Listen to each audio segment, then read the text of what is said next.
5, 4, 3, 2.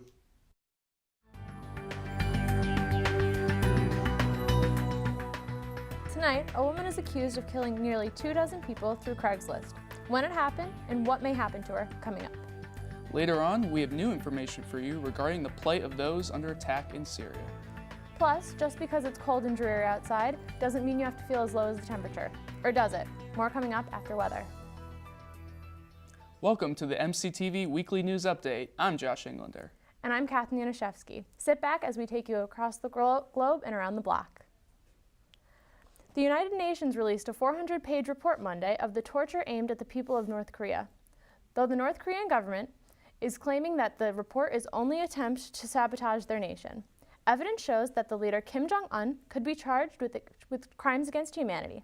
The report includes cases of murder, sexual violence, and starvation used to force citizens to follow the demands of the government.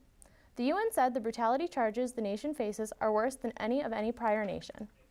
A new Spanish initiative is offering citizenship to Sephardic Jews. Previously, this subset of Spain's population was expelled from the country during the Spanish Inquisition. This new bill will allow any person who can prove Sephardic ancestry to apply for citizenship. There is tremendous response to the bill in Israel. Since the bill was dropped, some lawyers have said that they have received over 1,000 inquiries regarding citizenship. And although the bill is still awaiting final authorization from the Spanish Parliament, it is expected to go through, and the numbers of prospective citizens is expected to skyrocket. So, I mean, this is great for them to make up for the Spanish Inquisition and what happened, I think. I think it's a real step in the right direction of them kind of like thinking about what happened in their past and trying to make up for it now. And I think that it's a real nice step, and it should be taken really to heart. Making up for your mistakes is always a good thing, I think. Absolutely. Definitely. Well, a day after the Syrian peace talks broke down in Geneva, Syria's foreign minister insisted the negotiations were not a failure. He reminded Syrian state media on Sunday that both sides agreed to an agenda for a possible third round of talks. But that's not stopping the bloodshed back at home. Opposition activists say the regime is using powerful weapons to pound rebel-held areas of Aleppo. Sarah Snyder has the story. The screams of a young child, broken up only by the cries of his elder brother. "My sisters died, my sisters, oh sisters," the young boy cries out in this video uploaded to YouTube. These are Aleppo's children, caked with dust and tears, trying to find comfort where there is none. Activists say their home was blown apart by a barrel bomb. The opposition says that black speck you see dropped from the sky is one of the dreaded barrel bombs the Syrian regime is using on neighborhoods like this one. Made with the oil drums filled with explosives and metal shrapnel, the reality of what the crude bombs can do is dragged right under their eyes. While we cannot independently confirm the authenticity of these videos, the suffering in Syria is overwhelmingly undeniable. The images of just one Syrian family struggling with the horrors of war, a striking reminder of why the so far failed attempt to find a peaceful political solution is so heartbreaking. That fact not lost on the man charged with trying to bring two bitterly opposed sides together in the cozy, calm setting of Geneva.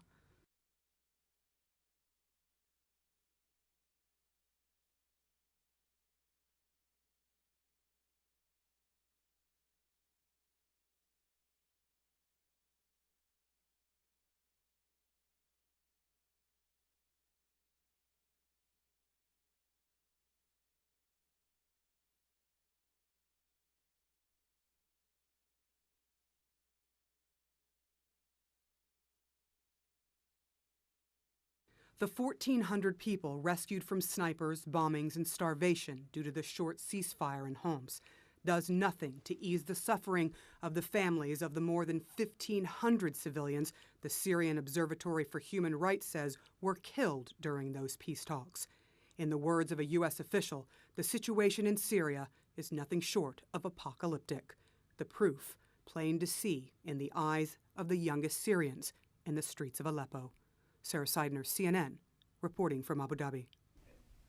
While the U.S. government is broadening its support for same-sex marriage, Africa is leaning farther and farther away from acceptance. The president of Uganda is taking a hard stance on homosexuals, telling officials in his party that he's looking to sign a bill that would put into place harsh punishments for homosexual acts. Multiple convictions under this bill could lead to the penalty of a life sentence. Homosexuality has been illegal for almost 40 years in over 50 African countries.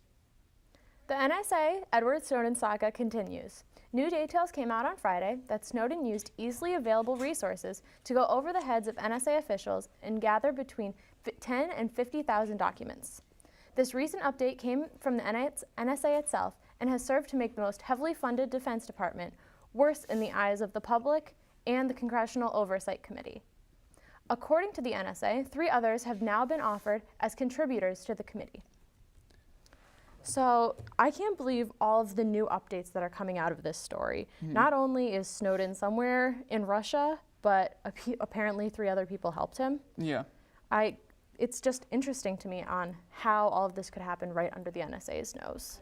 Yeah, and you know, I think one of the most interesting things is that you don't really hear a lot about the people at the top of the NSA, like what are they thinking about all of this and how are they reacting to, maybe now they're putting in new regulations for new NSA employees, you know, I mean, Absolutely. I can't imagine that after a story this big that they wouldn't have changed things up there. Yeah, they're probably taking much more precautions.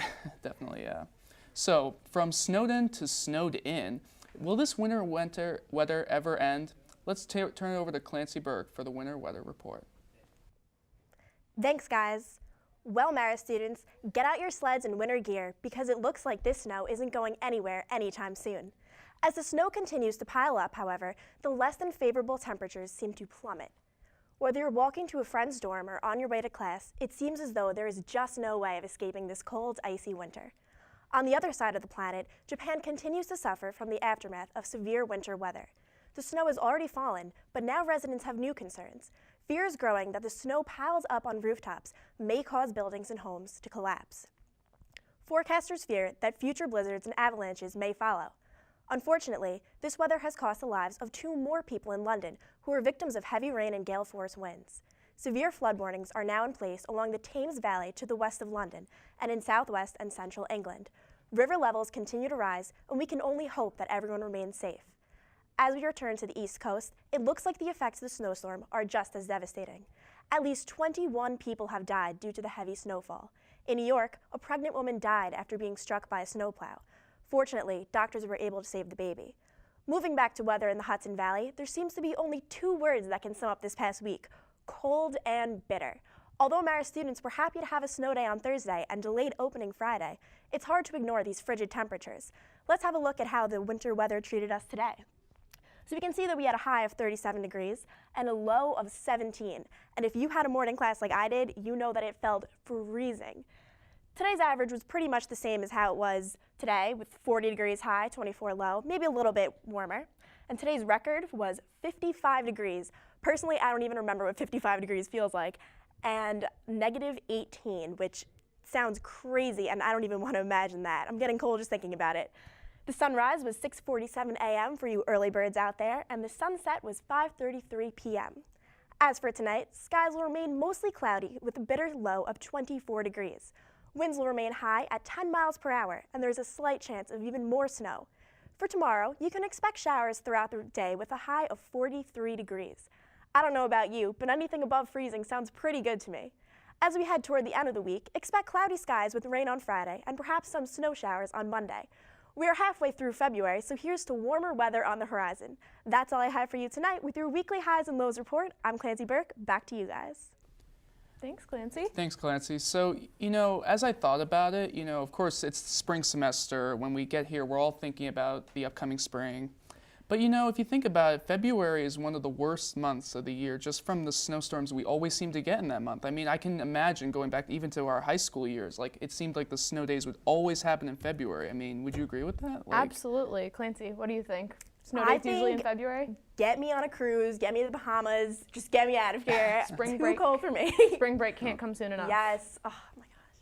Well, winter is a tough season, but this year, with cold temperatures and snows in areas that normally don't see snowflakes, a lot of folks just are dreary these days to go away.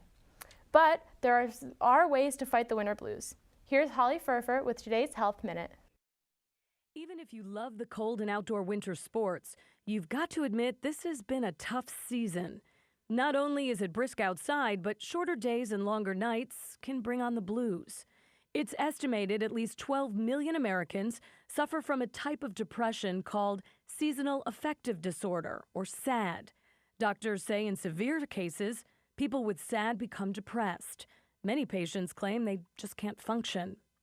That's because the brain goes through a chemical imbalance due to a lack of sunlight, which can lead to a number of symptoms, such as fatigue, lack of energy, oversleeping, difficulty concentrating, and cravings for foods high in carbohydrates that can cause weight gain. There are ways SAD can be treated. Modify your diet and exercise more. There are specially designed light boxes that are used to treat those with SAD, and if the problem becomes serious, some doctors will recommend antidepressants or psychotherapy to help patients get through the dark days of winter. And be with family. Laughter and togetherness are great therapy for the winter blues. It's a perfect way to stay warm even if the temperatures outside are frigid. For today's Health Minute, I'm Holly Furfer. Tragic news comes from the Capital Region this evening, but not for political reasons. The ground crew at the Washington, D.C.'s Dulles International Airport found a man's body located inside the well of a landing gear.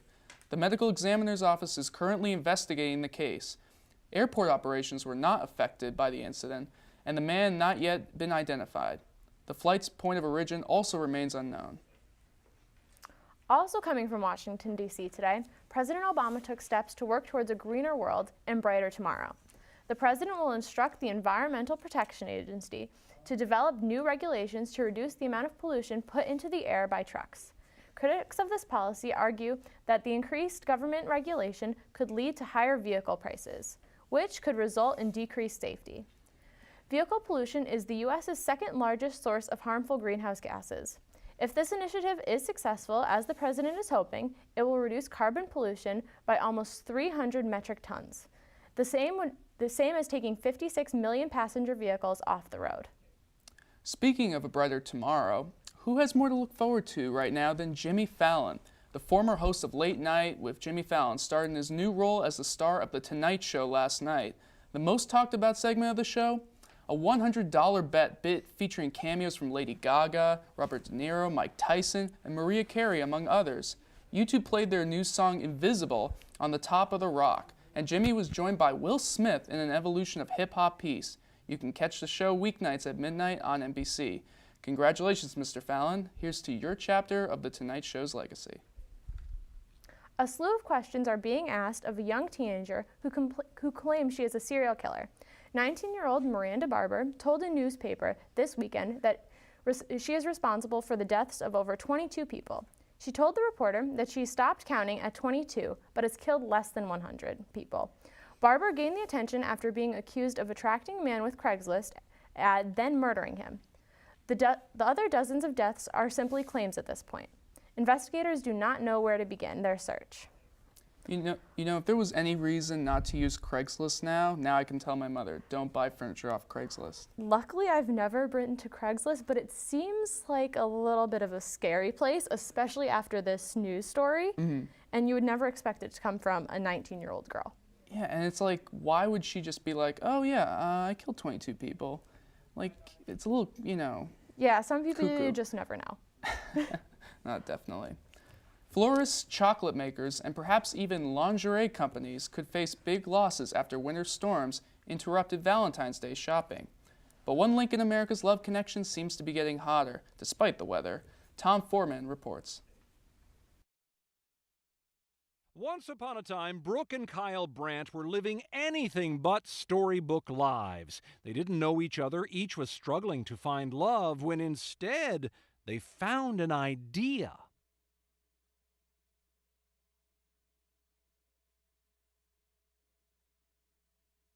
She signed up with an internet dating service. He did too.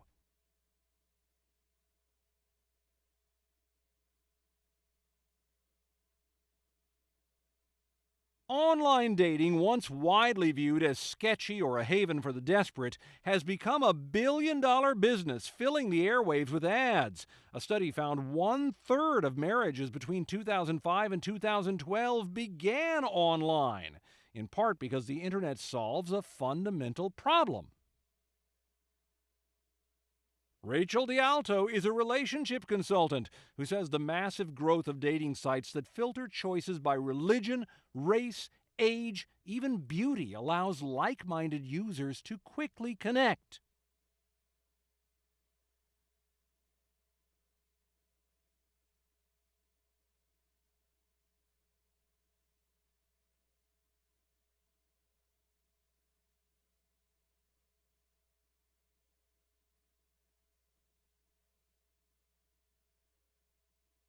It does not work for everyone, of course, but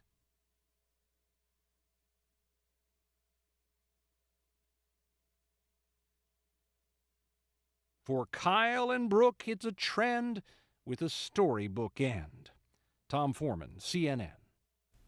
Flappy days turned into sappy days for many iPhone and Android users last week. The recently popularized app Flappy Bird was taken off the market by its creator, Dong Nguyen.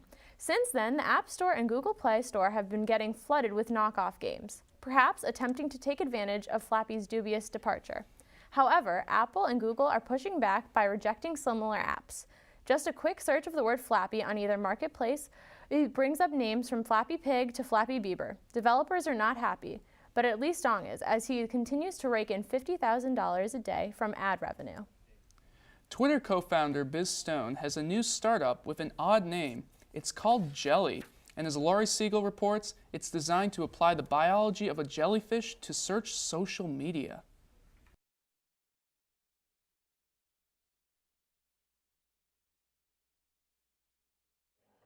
That's the sound of a new idea hatching from Twitter co-founder Biz Stone.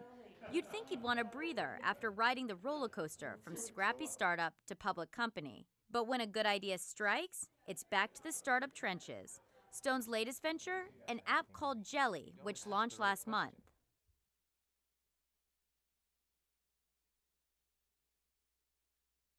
Here's how it works. You take a picture, and then you can ask any question you'd like. Now, friends from your social networks can answer that. Their friends can answer too.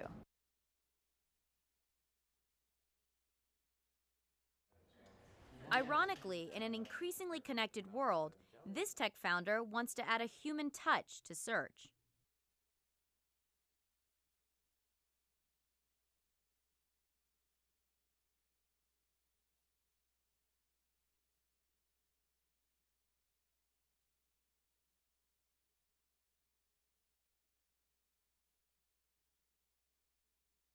How does that community and that network relate to the name Jelly?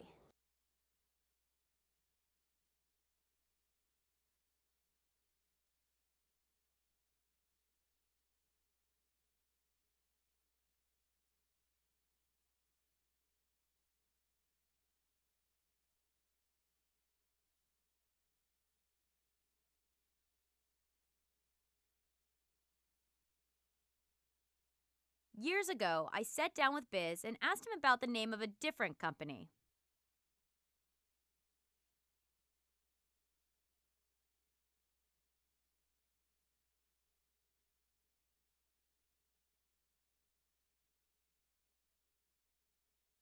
Fast forward 4 years. That site now has more than 215 million users. Going forward with Jelly, what are your challenges? I mean, you're now in the trenches again. You're at a startup. How do you go forward?